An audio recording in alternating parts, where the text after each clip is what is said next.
숫자 써보면서 복습하겠습니다. 자, 신해산면 꼭대기에. 자, 1장.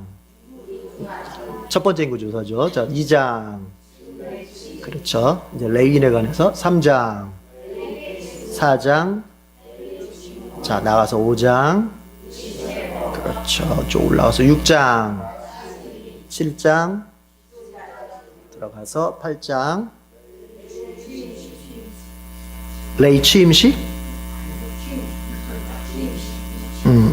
레이 취임식. 예, 그렇습니다. 자, 밑에 9-1장. 예. 자, 올라가서 9-2장.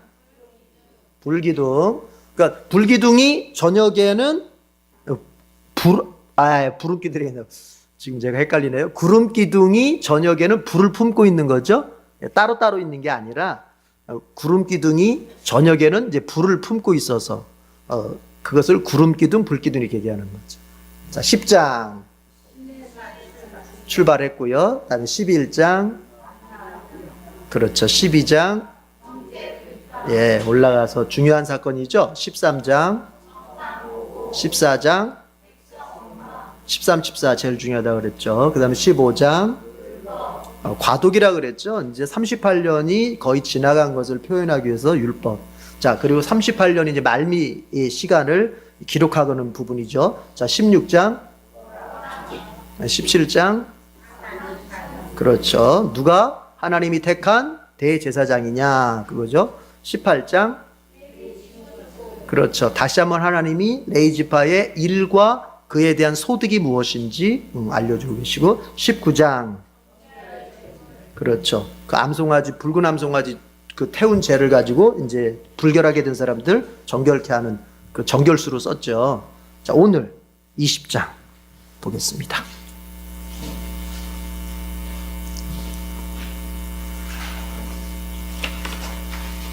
오늘 여러분들 20장 하려면 이 지도가 우리가 흑백 그거 좀 보니까 좀 그래서 칼라로 한번 뽑아봤어요. 칼라 이거 지도 2장 가지고 계셔야 돼요 오늘. 그리고 거기 제가 1번, 2번이라고 썼는데 오늘 2장을 좀 보도록 하죠.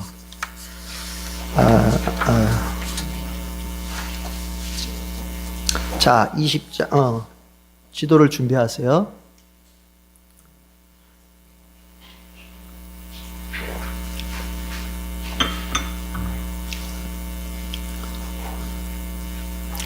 자, 오늘 20장은 2개로 나눠서 하겠습니다. 그러니까는 20-1, 20-2 이렇게 나눠서 할게요. 그러니까 20장 안에 2개의 서로 다른 내용들이 있는데, 자, 보겠습니다. 먼저 20-1장 1절 망원경 표시하고 먼저 한번 읽어봅시다. 망원경 표시하고. 자, 망원경 표시하고 같이 읽어볼게요. 20장 1절 시작. 첫째 달에 이스라엘 자손 온 회중이 신광야에 이르렀다. 백성은 가데스에 머물렀다. 미리암이 거기서 죽어 그곳에 묻혔다. 첫째 달이라고 하면은 이거는 그럼 연도가 언제냐? 몇 년도 첫째 달이냐? 1월인데 몇 년도 1월이냐? 이거는 이제 광야 생활 마지막 연도에 40년. 이제 40년. 그러니까, 여러분, 보시면은요, 저를. 광야 생활이 이렇게 돼 있죠. 출애굽해서부터 가나안에 들어갈 때까지가 총 40년인데, 그래서 우리가 40년 광야 생활, 40년 광야, 이렇게 얘기하는 거예요. 그런데 그 가운데 2년은 시내산에, 출애굽에서부터 시내산에서 언약 맺고, 율법 받고, 성막 받고, 성막 만들고 하는데 2년을 다 썼어요. 그렇죠? 예, 그래서 2년이 지난 거예요. 그리고 나서 이제 가데스에서, 오늘 또 가데스 얘기인데, 가데스에서 정탐 보고 듣고 백성들이 원망하면서 하나님이 들어가라고 하는 가나안에 가서 그 가나안을 취하라는 하나님의 말씀을 거부하면서 어떻게 됐어요? 그들이 이제 하나님이 너희들 이제 광야를 이제 유랑하게 될 것이다. 광야를 방황하게 될 것이다. 그러니까 그게 몇 년이냐면 이제 38년이 되는 거예요. 그래서 총 40년이 되는 거예요. 이해가 되셨죠? 그러니까 하나님으로부터 징계를 받아서 광야를 방황하게 된 시기는 몇 년이다? 38년인 거예요. 근데 우리가 상징적으로 40년 광야 생활 이렇게 얘기하는 거예요. 우리는 정확히 알아야 되겠죠. 그래서 지금 광야 생활이 끝날 때 해예요. 그래서 40년 1월 달에 누가 죽어요? 미리암이 죽었다. 미리암이. 예. 그런데 여러분 이게 상징적인 의미가 있어요.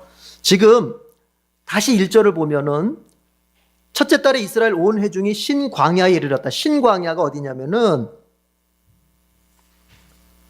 여러분 이거 일본 지도를 한번 보시면은 거기 신광야 있죠. 예. 근데 옆에 보면은 가로해 놓고 진광야 그랬죠. 진광야. 왜 그걸 진이라고 그랬죠?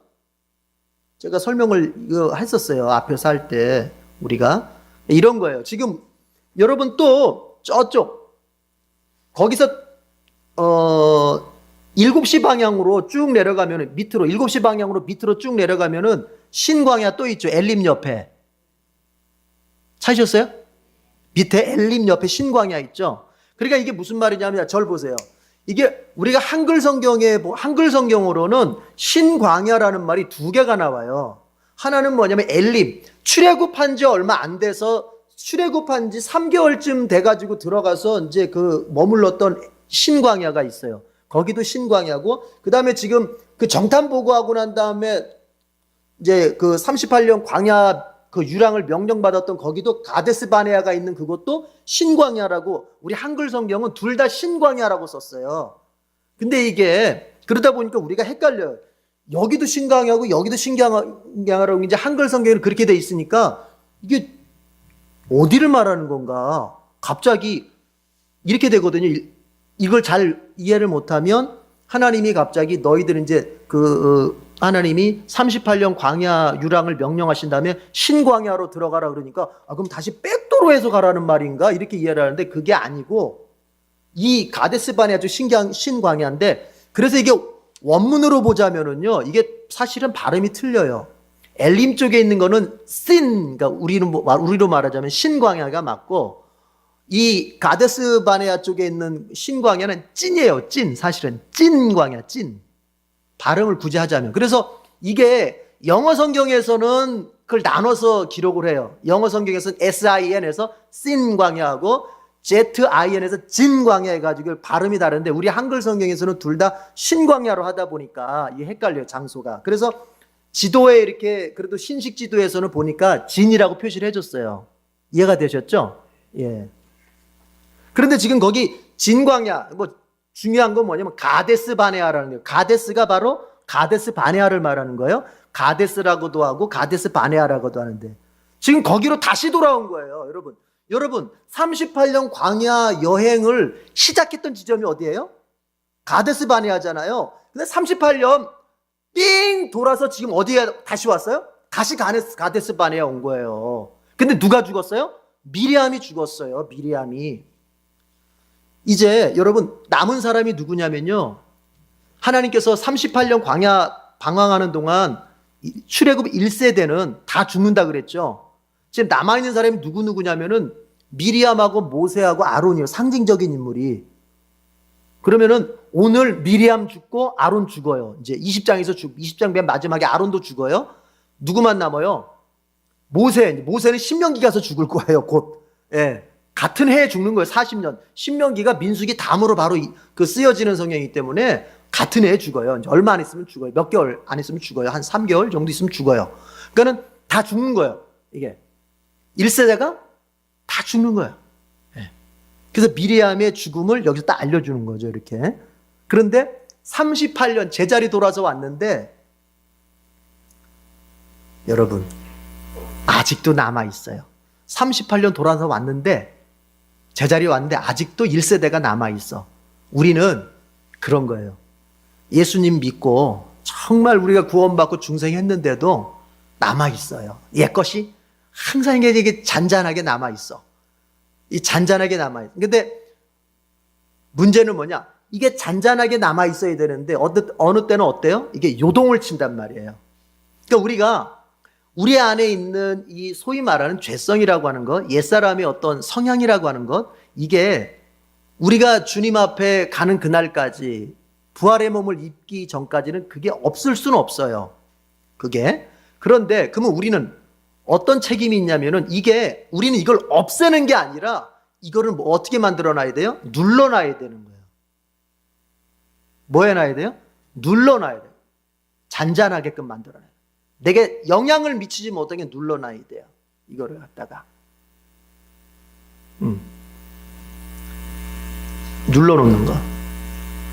그런데 이런 것, 이 성향들이, 옛사람의 성향이 이게 어떤 특성을 가지고 있냐면은 틈만 나면은 치고 올라오려고 하는 성향을 가지고, 이게 특징을 가지고 있어요. 뭐만 나면? 틈만 나면. 그래서 여러분,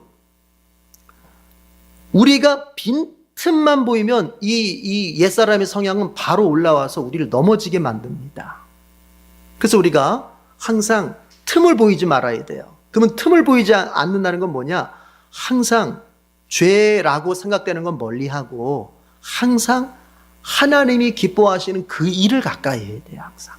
그게 틈을 안 보여주는 거예요. 자, 어쨌든 좋습니다. 지금 한 바퀴 38년 동안 돌아서 지금 어디에 와 있다고? 제자리 가데스에 와 있는 거예요. 여러분 이거 기억하셔야 돼요. 하나님이 내게 은혜를 허락하시려고 해도 내가 하나님이 원하시는 대로 순종하지 않으면 은혜가 열매 맺는 그 시점이 자꾸 지연돼요. 지금 이스라엘 백성이 여러분 38년이면 벌써 이스라엘 백성이 가나안에 들어가고 정착하고도 남는 시간이에요. 지금 원래는 이 사람들이 어떠했어야 돼요? 벌써 가나안에 38년 전에 들어가서 거기서 지금 이미 정착해가지고 거기서 열매를 맺고 있어야 되는 거잖아요. 38년 전에. 그런데 이들이 지금 38년째 아직도 제자리 걸음하고 있어. 아직. 이제 출발점에 쓴 거예요. 이제 출발점.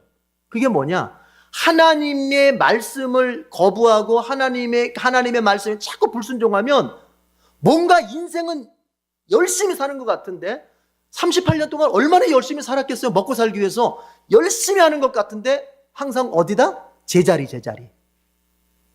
앞으로 전진을 못하는 거예요. 그래서 우리가 내 힘으로 내 욕망을 충족시키는 것으로서 인생을 열심히 사는 것은 인생에 헛사는 거예요. 그건 제자리예요. 제자리. 뭐 되는 것 같아도 안 돼요. 나중에 보면 손에 쥔 게 없어요.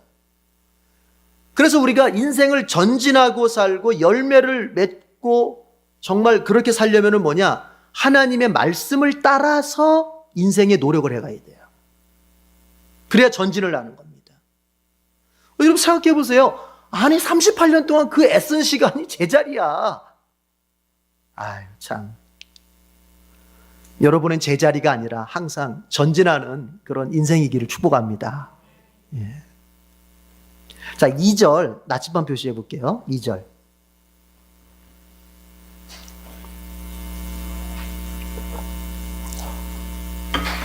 2절 나침반 표시하고 읽어보겠습니다. 시작.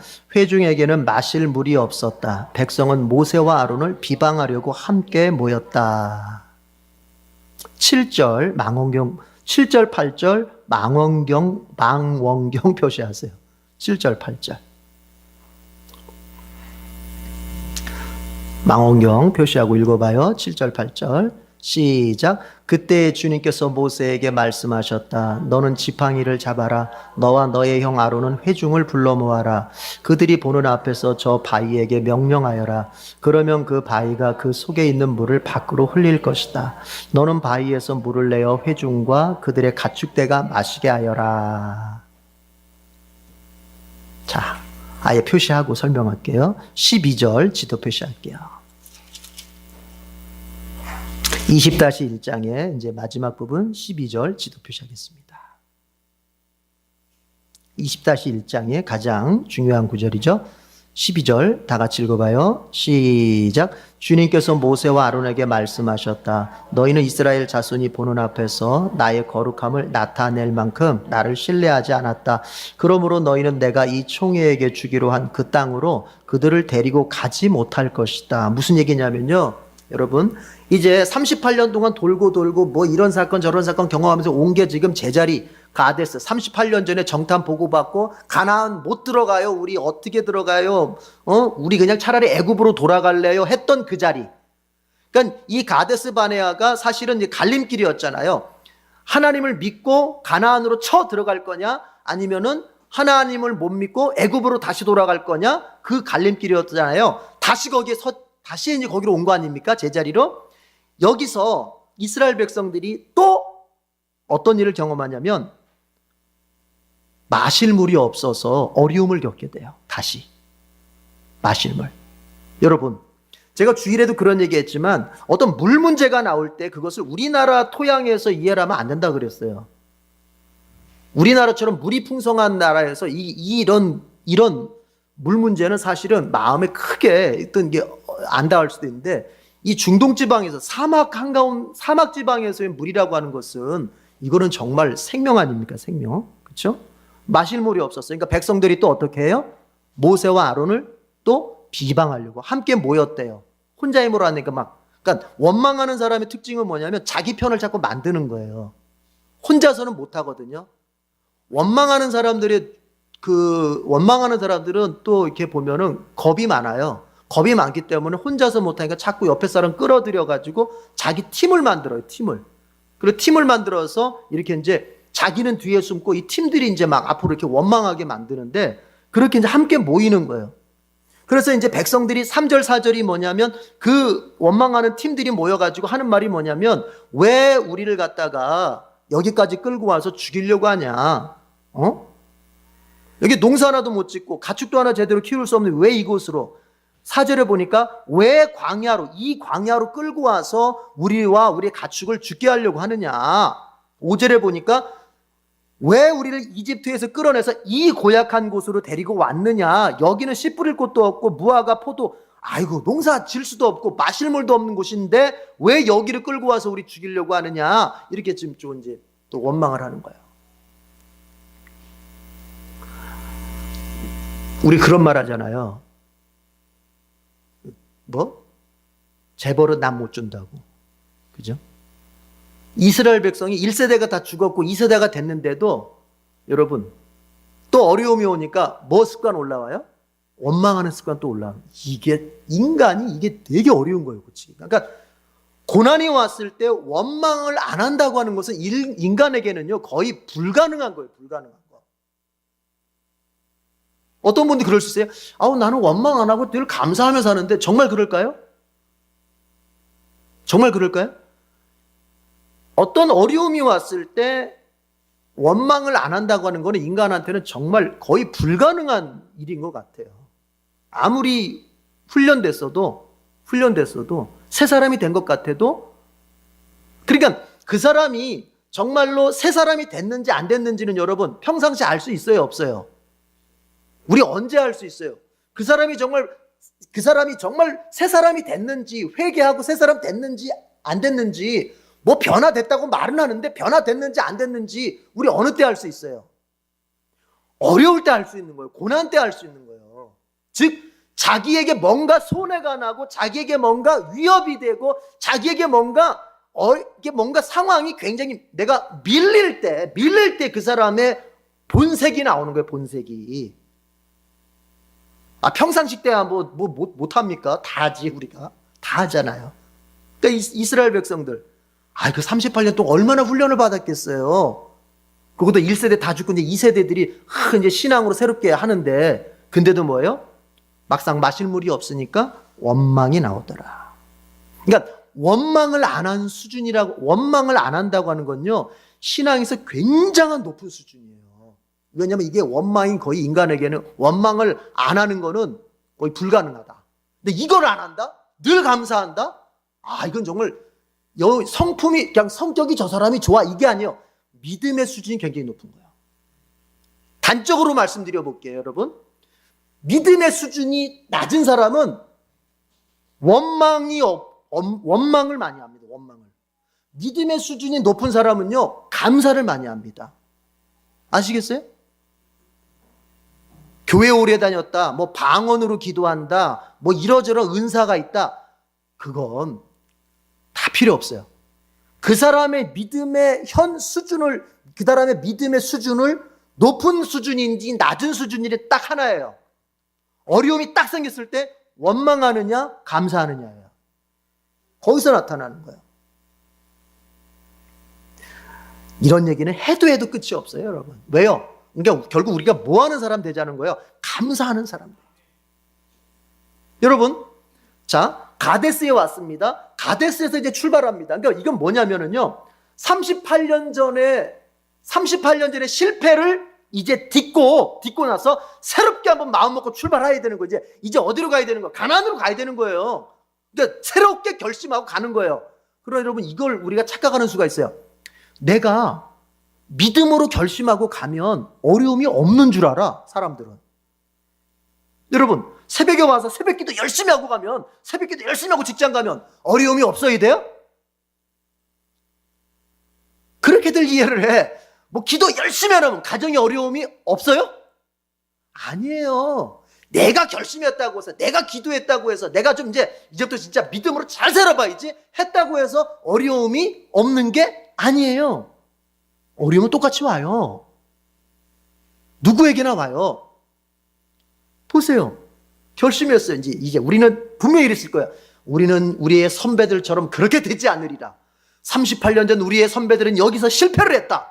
나는 절대로 실패하지 않겠다. 그들은 하나님이 가나안으로 가라고 했을 때 가나안 가지 않고 그냥 거부했는데 우리는 절대로 그 실패를 반복하지 않으리라. 마음을 굳게 먹었어. 그럼 뭐해? 물 없다고 원망하는데, 물 없다고. 이게 얼마나 웃겨요.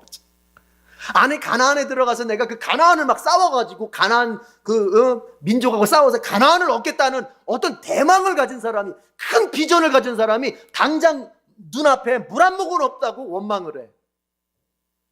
야, 우리 알아야 돼요. 여러분이 기도하고 여러분이 말씀대로 살려고 애쓰면 애쓸수록요, 어려움은 어쩌면 더 올 수도 있어요. 왜요? 마귀가 우리의 믿음을, 기도하는 믿음을, 말씀 읽는 믿음을, 기도하면 뭐하냐? 아니, 말씀 읽으면 뭐하냐? 수요일날 와서 말씀 기껏 들으면 뭐하냐? 수요일날 간 거나 안 간 거나 나는 똑같더라? 마귀가 자꾸 이런 어떤 회의적인 믿음, 해도 별거 아니고 안 해도 뭐 별거 없고 이런 걸 자꾸 느끼게 하는 거예요. 느끼게 하려고 하는 거예요. 그럼으로써 뭐예요? 신앙생활 그냥 적당하게 이렇게 하기 위해서 마귀가 우리가 기도하고 말씀 보고 이러면 이럴수록 더 우리에게 어려움을 줘요. 그럼 그 이기는 방법은 뭐냐? 첫 단추는 뭐냐면 원망에 빠지지 말고 무조건 감사하는 거예요. 무조건 감사하는 거예요. 여러분, 감사하는 사람이 이깁니다. 마귀가 절대로 이길 수 없는 사람은 어떤 사람이냐? 물론 기도 많이 하는 사람이에요. 말씀 있는 사람이에요. 그러나 저는 이렇게 말씀드리고 싶어요. 마귀가 절대로 이길 수 없는 사람은 감사하는 사람이에요. 아무리 기도 많이 해도요, 그 사람 입만 벌리면 원망하는 사람이죠. 마귀한테 너무 쉬운 적수예요, 이거는. 그러나 기도 적당히 해. 기도 적당히 하는데 항상 감사하려고 하는 사람이야. 마귀가 절대 못 이깁니다. 여러분, 감사하는 사람 됩시다. 그리고 그 시험을 우리가 여러분 잊지 말 게 있어요. 우리가 현실의 어려움을 당할 때 잊지 말 게 있어요. 하나님은 우리에게 현실을 천국으로 주신다고 약속한 적이 없어요. 무슨 말이냐면 이스라엘 백성이 자꾸 우리가 성경을 너무 깊게 보는 건가요, 지금? 너무 한 곳에 머물러서? 여러분, 그러나 좀 보십시다. 이거 뭐냐면 이렇게 얘기하잖아요. 자, 4절 끝에 보면 이렇게 얘기해요. 이스라엘 백성들이 어쩌자고 하면서 우리와 우리의 가축을 여기에서 죽게 하는 거야. 여기라는 말이 있고 5절에 보면요. 어찌하여 당신들 우리를, 모세 아론한테 하는 말이에요. 어째서 우리를 여기 이집트에서 끌어내가지고 이 고약한 곳으로 데리고 왔느냐. 여기는 씨 뿌릴 곳도 없고 이러면 그러니까 지금 뭐라고 얘기해요? 여기. 지금 초점이 어디로 가 있어요? 지금 여기에 가 있어요. 그런데 보십시다, 여러분. 자, 집중해 보세요, 저한테. 하나님이 주시려고 했던 그 약속의 땅이 광야예요? 어디예요? 가나안이에요. 가나안. 가나안. 하나님은 여기를 주시는 게 아니란 말이에요. 가나안 여기를 지금 약속의 땅으로 주시는 게 아니에요. 젖과 꿀이 흐르는 땅은 여기 광야가 아니라 어디예요? 가나안 땅이에요. 그럼 광야는 뭐냐? 그 가나안으로 가기까지 지나가는 과정이에요. 지나가는 과정. 여러분은 현실에서 돈 문제, 인간관계 문제, 가정 문제, 일 문제, 직장 문제, 배우자 문제, 모든 현실적인 문제는 여기가 끝이 아니고 그것은 반드시 지나가는 과정이에요. 지나가는 과정. 근데 마치 여기의 삶이 하나님이 나에게 천국으로 만들어주시는 것처럼 이렇게 생각하면 자꾸 마음이 시험 듭니다. 아니에요. 하나님이 우리에게 약속하신 천국은 하나님의 나라예요. 마태로 말하자면 하늘나라예요. 하늘나라. 우리의 본향은 여기가 아니고, 근데 우리는 자꾸 어떠한 마음을 가지고 있냐면, 여러분 신앙이 세속적이라고 말할 때 그건 무슨 뜻이냐면은 이 세상에서 천국을 다 누려보고 다 누리고 싶은 거예요. 이 세상에서 이 세상을 천국처럼 살고 싶은 거예요. 그러면 그 사람 마음에는 진짜 가지고 있는 속셈이 뭐냐면, 그 사람은 사실은 하늘나라 천국은 별 기대가 없는 거예요. 그 사람 안에는. 내 자신 스스로에게 물어봐요. 하늘나라의 천국에 대한 믿음도 없고 소망이 없는 사람은 예수를 빙자해서 여기서 천국을 누리고 싶어 합니다. 반드시 그렇습니다. 그러나 정말 내가 갈 본향 하늘나라에 대한 그곳이 있다는 걸 믿고 그곳이 정말 주님이 나에게 약속하신 천국이라는 것에 대한 소망이 있는 사람은 이 땅에서는요, 환난을 당할 걸 각오하고 살아요. 손해를 볼 걸 각오하고 살아요. 바울이 그랬잖아요. 바울이. 우리가 여기서 환난을 당한다. 그러나 여기서 당하는 환난, 장차 내가 하나님의 나라에서 받을 그 영광에 비교하자면 아무것도 아니다. 그렇습니다. 신자는 그렇게 사는 거예요. 그러니까 여기서 좀 뭐 안 됐다. 여기서 좀 뭐가 막혔다. 여러분, 원래 세상살이는 그런 거예요. 근데 마치 뭐예요? 하나님이 여기를 갖다가 전혀 문제 없고 전혀 고통도 없는 천국으로 만들어 준다고 약속한 것처럼 하나님 앞에 지금 따지고 있어. 그러니까 믿음이 시험이 들어버리죠. 아니요. 광야는, 여러분, 광야는 천국이 아니라 견디는 곳입니다. 아시겠어요? 견디는 곳이야. 우리가 견디다 보면 주님이 이제 싹 그 문제를 해결하시고 그 어려운 시기를 지나가게 만드실 때가 반드시 오는 거예요. 네. 그래서 광야는 그렇게 갈 것이지, 주님 여기를 천국으로 만들어 주십시오, 아니란 말이에요. 그러니까 이스라엘 백성들이 자꾸 목적의식을 잃어버리는 거예요. 지금 우리는 어디로 가야 돼? 가나안으로 가야 되는데 자꾸 여기 광야를 가나안으로 만들어 달라고 하면 어떻게 해요? 안 되죠. 광야는 어려움이 있는 곳입니다. 광야는 아픔이 있는 곳입니다. 광야는 결핍이 있는 곳입니다. 광야는요, 두려울 만한 것이 있는 곳입니다. 여러분, 그런 것들이 우리 현실 속에 있어요. 그거 여러분 이제 어떻게 해요? 왜 하나님께서 그러면은 그런 광야와 같은 현실을 우리에게 허락하시는 거예요? 왜 그럴까요? 아니, 딱 우린 눈치채잖아요. 왜 허락하시겠어요? 그래야만 믿음이 강해지고, 그래야만 믿음이 커지고, 그래야만 하나님 앞에 믿음이 증명되기 때문에 그런 거예요. 그래서 자, 정리합니다, 여러분. 여기는 가나안이 아닙니다. 여기는 천국이 아닙니다. 여기는 광야입니다. 어려움이 분명히 있을 겁니다. 식구 중에 누가 아플 거고, 때로는 돈이 모자라기도 할 거고, 관계가 조금 삐긋삐긋하면서 상처가 되기도 할 겁니다. 여기서는 뭐 하자? 견디자예요. 견디자. 광야에서는 견디는 게 믿음이에요. 견디는 게 믿음이라고요. 견디다 보면 승리가 오는 거예요. 예. 승리하는 여러분 되길 바랍니다.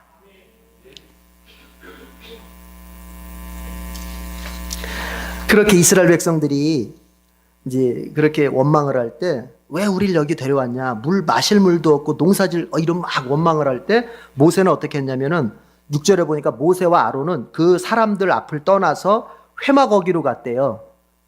응? 회막어기. 하나님이 계신 성막으로 간 거죠. 거기 가서 얼굴을 땅에 대고 엎드렸대요. 하나님 앞에 기도한 거죠. 예. 얼마나 믿음의 사람의 모습입니까? 이런 모습이. 그렇죠? 뭐 이렇게 문제가 있을 때 사람 앞을 떠나서 하나님 앞에 가서 엎드리는 거예요. 그때 주님께서 이제 말씀하셨어요. 야, 사람 다 불러 모아라. 그리고 너 지팡이를 들었는데 그 지팡이 가지고 바위를 향해서 명령을 해라. 바위야, 물을 내라. 이렇게 명령을 하라고 하는 거예요. 그러면 그 바위에서 물이 흘러나와 가지고 다 사람도 먹고 가축들도 다 먹게 될 것이다. 이렇게 하라 그랬어요. 그러니까 모세가 알겠습니다, 하나님. 해가지고 이제 모세가 사람들을 다 모으고 지팡이를 딱 잡고 이제 물을 내는데 문제가 생겼어요, 여기서. 분명히 하나님께서 뭐라 그랬냐면은 바위를 향해서 지팡이를 딱 들고 바위를 향해서 바위야, 물을 내라. 이렇게 명령을 하라 그러는 말로만 명령을 하라 그랬는데 모세가요, 여러분 한번 읽어보세요. 표시는 안 했지만 9절 한번 10절 한번 읽어보세요. 10절 11절 같이 읽어볼게요. 10절 11절 시작. 모세와 아론은 총회를 바위 앞에 불러 모았다. 모세가 그들에게 말하였다. 반역자들은 들으시오. 우리가 이 바위에서 당신들이 마실 물을 나오게 하리요. 모세는 팔을 높이 들고 그의 지팡이로 바위를 2번 쳤다. 그랬더니 많은 물이 솟아나왔고 회중과 그들의 가축대가 마셨다. 여러분, 결과는 좋았어요. 결과는 뭐가 나왔죠? 물이 나왔어. 그래서 문제는 해결이 됐어요. 현실적인 문제는 해결이 됐어요. 그런데 보세요, 여러분, 영적인 문제는 아직 남아 있어요. 뭐예요? 모세가 여기서 넘어져 버렸어요. 모세가 넘어졌어요. 12절, 아까 우리 지도 표시했는데, 거기 가면 하나님 뭐라고 말씀하세요? 모세야, 너 가나안에 못 들어간다. 이렇게 말씀하시는 거예요, 여기서. 여러분, 현실이 잘 된다고만 해서 그걸 하나님의 복이라고 생각하면 안 돼요. 돈 문제 해결되고, 먹고 사는 문제 해결되고, 내 어떤 진로의 문제 해결되고, 우리 가정의 문제 해결됐다? 그게 다라고 생각하면 안 돼요. 그 문제가 해결되어져 가는 과정 중에서 우리의 영성은 어땠어요? 바꿔 말해서 그 문제를 해결해가는 과정 속에서 우리의 믿음은 어땠어요? 하나님과의 관계는 어땠어요? 오늘 모세처럼 하나님의 말씀 그대로 순종해서 그 결과가 왔어요? 아니면 하나님의 말씀 그대로 순종 안 했는데도 하나님이 불쌍히 여겨서 그냥 주신 거예요. 그럼 문제는 해결되지만 하나님과 나의 관계 속에는 영적인 문제가 남아있게 되는 거예요. 모세가 지금 그런 상황이에요. 현실적인 문제, 물의 문제는 해결됐다니까요. 그러나 무슨 문제가 생겼어요? 모세와 하나님과의 관계에서 모세의 불순종의 문제가 남아있어요. 하나님이 하라는 대로 그대로 안 했어요. 하나님은 분명히 바위를 향해서 말로 명령을 하라 그랬는데 모세가요, 이 지팡이를 들어가진 바위를 2번을 내려친 거예요. 막 화를 내면서, 이 백성들한테 화를 내면서, 이 반역자들아, 이 개역개정에 보니까 이 패역한 자식들아, 내가 너희들을 위해서 물을 내려 하면서 막 바위를 2번을 막 친 거예요. 근데 어쨌든 하나님이 은혜롭게 해주셔서 물은 나왔어. 근데 하나님 말씀하세요. 12절에 모세 아론에게 말씀하십니다. 니네가 이스라엘 자손 앞에서 나의 거룩함을 나타내지 않았다. 나의 거룩함을 나타낼 만큼 나를 신뢰하지 않았다. 나를 믿지 않았다. 이렇게 말씀하시면서 그러므로 니네는 가나안 땅에 못 들어간다. 이렇게 말씀하셨어요. 여러분, 잘 생각해 보세요. 현실의 문제에만 급급하지 마세요. 돈 문제, 건강 문제, 관계 문제, 직장 문제, 진로 문제, 배우자 문제, 이런 것들만 해결되는 것에 급급하지 마세요. 지난 우리 구역장 기도회 때 제가 그런 얘기 했어요. 구역장 기도회 하면서 우리 구역장 같이 이제 성역 공부하면서 나누면서 문제에다 초점 맞추지 말아라. 문제에다가 초점을 맞추면 그 사람은 반드시 시험 든다. 하나님이 그 문제를 더 늦게 풀어줄 수도 있고 그 문제를 하나님이 아예 안 풀어줄 수도 있어요. 그러나 하나님과의 관계에 초점을 맞춘 사람은 하나님이 이렇게 하시든 저렇게 하시든 절대로 믿음이 시험에 들질 않아요.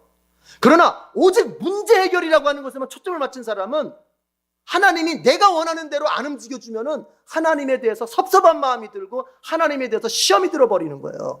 교회를 떠나버리게 되는, 그렇게 되면. 하나님 믿어봐도 별거 없네 이러면서. 이거 이제 구역장 얘기 때 했던 얘기잖아요. 마찬가지예요. 여러분, 현실의 문제 물론 해결돼야죠. 우리 아픔의 문제, 우리의 정말 무거운 짐의 문제가 해결돼야죠. 그러나 우리의 궁극적인 초점은 어디에 가 있어야 되냐면은 하나님과 나의 관계에 가 있어야 돼요. 관계. 이 지금의 현실적인 문제가 조금 덜 해결되고 아니면 더 좀 늦게 해결돼도 여전히 나는 하나님을 신뢰. 그러잖아요. 너희들은 나를 신뢰하지 않았다는 거예요. 하나님이. 않았다는 거예요.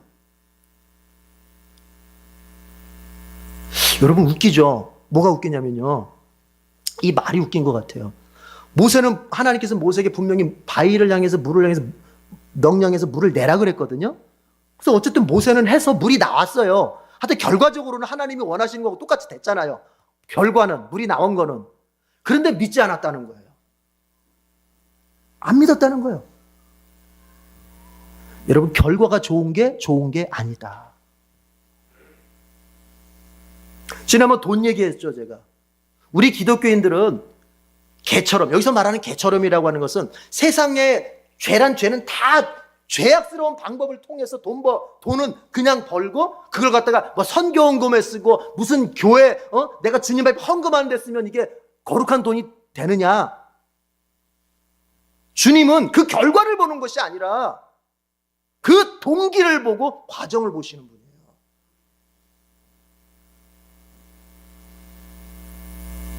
그래서 우리가 어떤 동기로 했느냐 그 일을, 그리고 어떤 과정 속에서 그 일을 했느냐예요.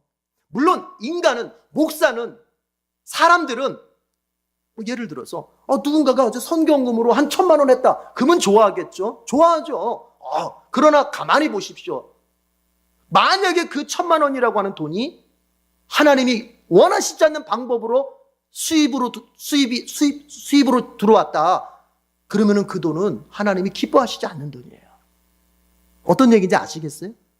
왜 제가 이 얘기를 하냐면, 여러분, 자본주의 사회에서는요, 뭐예요? 결과물을 내는 게 최고예요. 자본주의 사회에서는 결과물을, 그것도 크게 내는 게 성공이라고 말하는 거예요. 그렇죠? 이 육신의 세상에서는요, 육신적인 성과를 내는 사람이 승자예요. 승자를 넘어서서 그 사람이 정의야. 쉽게 말해서 부자가 정의야. 권력자가 정의고. 요즘에 이렇게 조금 저는 설교하면서 정치 얘기를 잘 하지도 않고 안 하려고 하는 사람인데, 가만히 보면은 요즘에 이렇게 보면 그래요. 힘 있는 사람이 하는 게 정의 같아. 어떤 객관적인 정의가 있는 게 아니라 우리가 하면 정의야.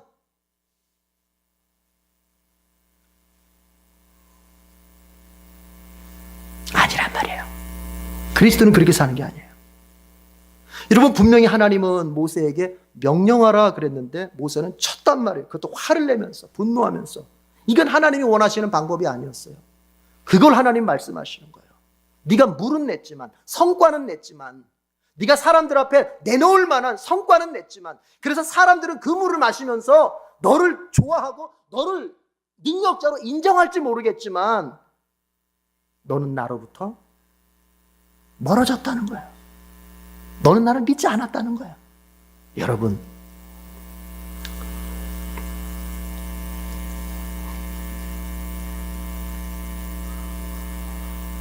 우리가 세상의 성공을 자꾸 목표로 해서 살면 하나님이 원하시지 않는 방법으로 인생을 살기가 쉬워요. 그래서 그리스도인들은 어떤 결단을 해야 되는데, 내 인생의 목적을 세상의 성공으로 둘 거냐 아니면 하나님과의 관계에 둘 거냐를 딱 결단을 하고 살아야 돼요. 제 말 이해하시겠어요? 이게 굉장히 중요한 거예요. 여러분, 남 얘기할 거 없어요. 목회자도 마찬가지예요. 목회자도. 목회에는 여러 방법들이 있습니다, 여러분. 그런데 과연 그 목회자가 무엇을 목적하고 그 교회를 목회하느냐예요. 무엇을 목적하고 사람들에게 성경을 가르치고 사람들에게 믿음을 가르치고 목양하냔 말이에요.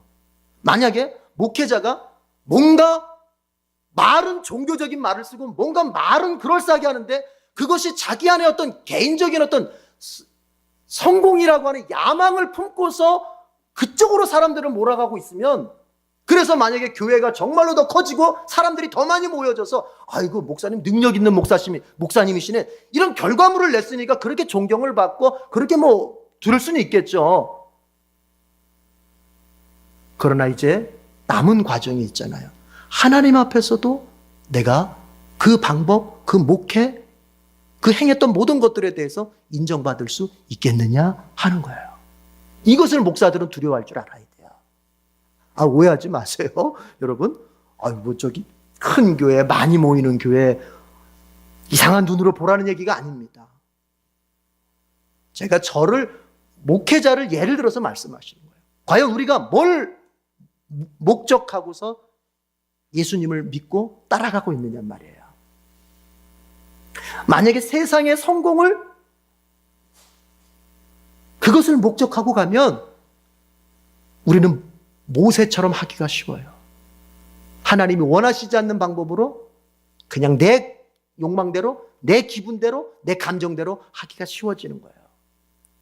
그래서 우리가 결과물을 내고 소위 좋아요. 잘해서 성공했다 합시다. 그래서 사람한테 축하한다고. 여러분 그 스카이캐슬 드라마 보셨어요?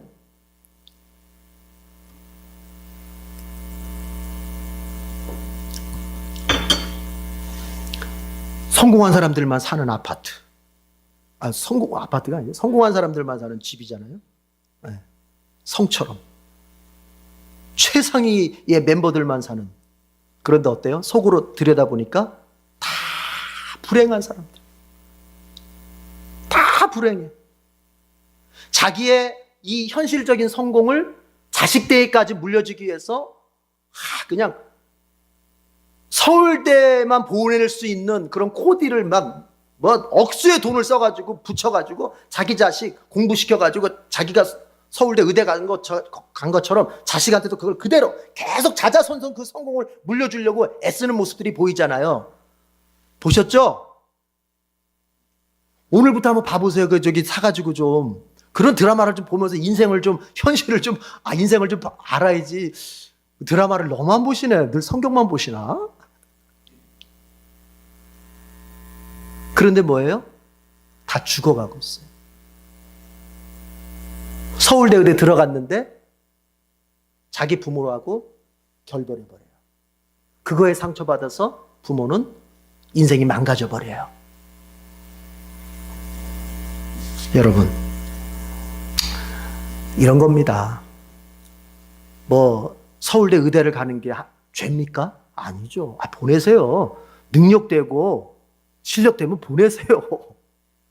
그런데 뭐예요? 그것이 인생의 근본적 목적인 것처럼은 살지 말자. 우리가 노력하고 하나님이 거기에 은혜를 주셔서 그렇게 되어서 결과적으로 그렇게 되었다면 감사할 일이겠지만 뭐라 그랬죠? 우리가 세상 걸 목적하면서 하나님하고 멀어지는 그런 삶을 살지 말아야죠. 모세는 성과를 냈어요. 여러분, 모세로 인해서 물이 없었는데 물이 생겼단 말이에요. 사람들이 얼마나 좋아하겠습니까? 이런 거 똑같은 거예요. 홍 목사가 병에 걸린 사람 딱 놓고 안진병이 딱 왔는데 기도했더니 벌떡 일어났어. 성과는 냈어. 그럼 사람들이 와 이럴 거 아니에요. 그러나 중요한 건 뭐예요? 나하고 하나님하고 얼마나 정직한 관계가 있느냐. 예수님께서 마귀에게 받으신 시험이 세 가지잖아요. 그렇죠? 돌멩이를 떡으로 만들어 먹고 저기 성전 꼭대기에서 뛰어내리고 또 마귀한테 경배하면 온 세상 주겠다. 이거 아닙니까?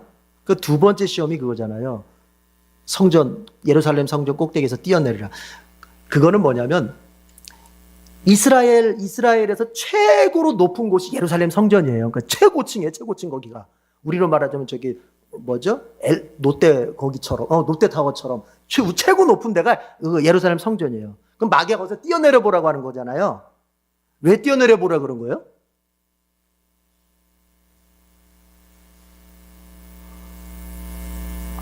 예수님 다리 부러뜨려 가지고 저기 전도 못 알아다니게 하려고 다리 부러뜨려 가지고.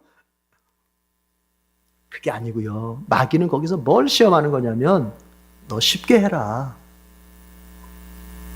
쉽게 해라. 네가 여기서 뛰면 사람들은 너를 우러러볼 것이다. 자, 예수님이 자 내가 뛴다 하고 딱 뛰었어. 근데 딱 섰는데 다리 하나 안 부러지고 아주 말짱해. 그러면 사람들은 야 진짜 메시아다, 진짜 메시아다 이런단 말이에요.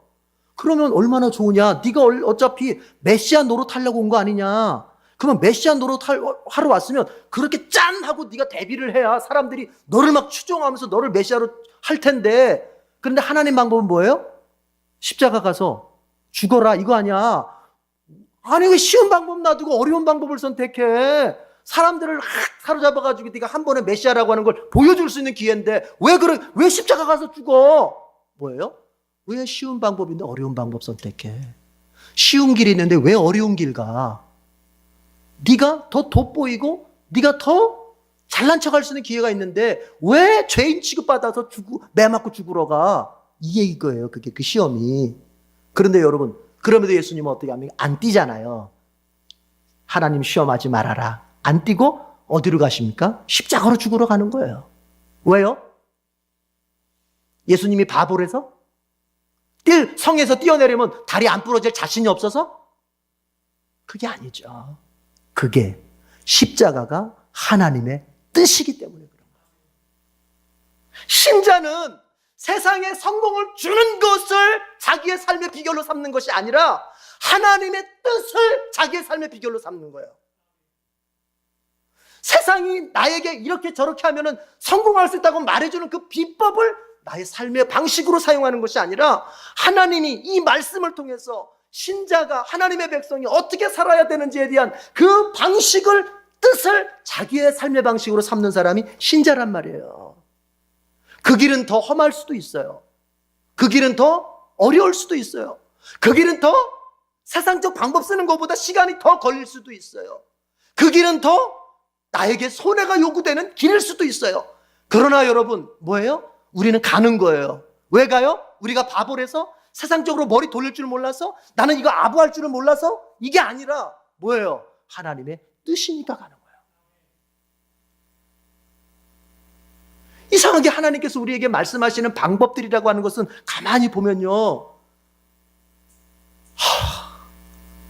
꼭 우리가 하고 싶지 않은 방법만 제시하셔. 꼭.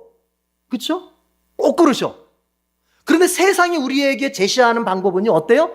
우리 입맛에 너무 맞아. 너무 맞아. 뭐 영어 공부를 한다고 그래도요. 세상은 어때요? 어떤 사람 그런 책 있잖아요. 절대로 영어 공부하지 마라. 책 제목이 그거야. 절대로 영어 공부하지 말래. 혹하잖아요. 나 영어 공부 안 하면서 영어를 하고 싶다. 한단 말이에요. 읽어보면 어때요? 죽도록 영어 공부하는 거야 결국에는. 그런데 어때요? 겉에는 어때요? 절대로 영어 공부하지 마라. 세상 방법은 다 그런 거예요. 세상 방법은. 얼핏 들으면 그게 나에게 빠른 성공을 주고 나에게 빠른 어떤 안전을 주고 평화를 줄 것 같아. 내 자식한테도 더할 나위 없는 성공을 줄 것 같아. 이걸 아셔야 돼요. 그러다가 스카이캐슬처럼 되는 거예요. 자식 망가지고 부모 망가지고 가정 파탄 나고. 하나님이 우리에게 가라고 하는 그 길을 갈 때 이게 되는 거예요. 모세야, 네 속이 지금 부글부글 끓고 있는 거 알아. 아니 너를 면전에다 두고 이 죽일 놈 니네가 왜 우리를 여기 끌고 와서 죽이려고 그래? 얼마나 모세가 얼마나 화가 나겠어요. 네 속 부글부글 끓는 거 알아. 그렇지만 쉬지 말고 뭐 해라? 그냥 말로 좋게 바위야 물을 내라. 좋게 말로 해라 했으면은 모세는 자기의 감정을 어떻게 해야 돼요? 추스려야죠. 자기 감정 따라가면 안 되죠. 자기의 또 출애굽기 17장을 보면요. 여러분 이 비슷한 사건이 있었어요. 우리 출애굽기 17장이 뭐였는지 기억하시죠? 쭉 내려오면 17장에 뭐였죠? 르비딤이었죠. 르비딤에 두 가지 사건이 있었죠. 하나가 뭐였죠? 무리바 물 사건이 있었고 하나가 아말렉하고 싸우는 사건이 있었죠.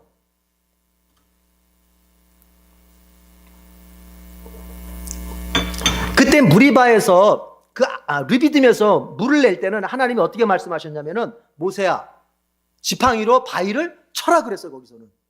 그래가지고 모세가 바위를 쳤어요. 그랬더니 물 나왔거든요. 근데 여기서는 지금 뭐라 그러죠? 치지 말고 말로 하라는 거예요. 말로. 그러니까 모세는 자기의 감정도 다스리지 않았고 그 다음 또 뭐예요? 옛날에 했던 경험 그대로 그냥 쉽게 해버리는 거예요. 이게. 여러분 신앙이요 감정 따라가고 신앙생활은 물론 감정으로 하는 겁니다. 그러나 감정이 주도하는 것으로 감정을 따라가고 그 다음에 자기가 옛날에 믿어왔던 자기가 행했던 그 과거의 경험만 계속 따라서 가는 사람은 이게 믿음이 성장을 하지 않고 믿음이 넘어져 버려요. 너무 많은 얘기를 했네요. 이 한 가지만 기억합시다. 여러분 뭘 목적하고 사십니까?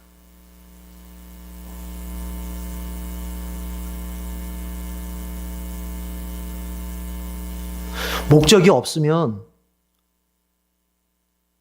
차라리 그냥 세상적인 목적이라도 가지시고요. 목적이 없는 것보다는 그래도 성공의 목적이라도 갖는 게 일단은 낫겠죠. 인생을 사는데.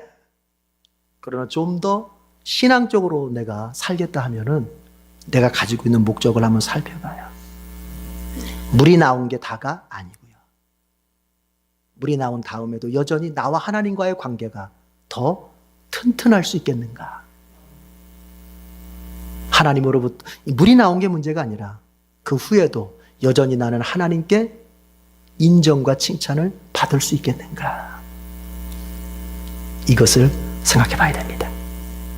오히려 그렇게 살 때 주님 말씀하십니다. 하나님의 나라와 의를 먼저 구하는 자에게 먹을 것, 마실 것, 입을 것 우리 주님께서 더해 주신다. 그렇게 해서 성공을 만들어 가야죠. 기도하겠습니다.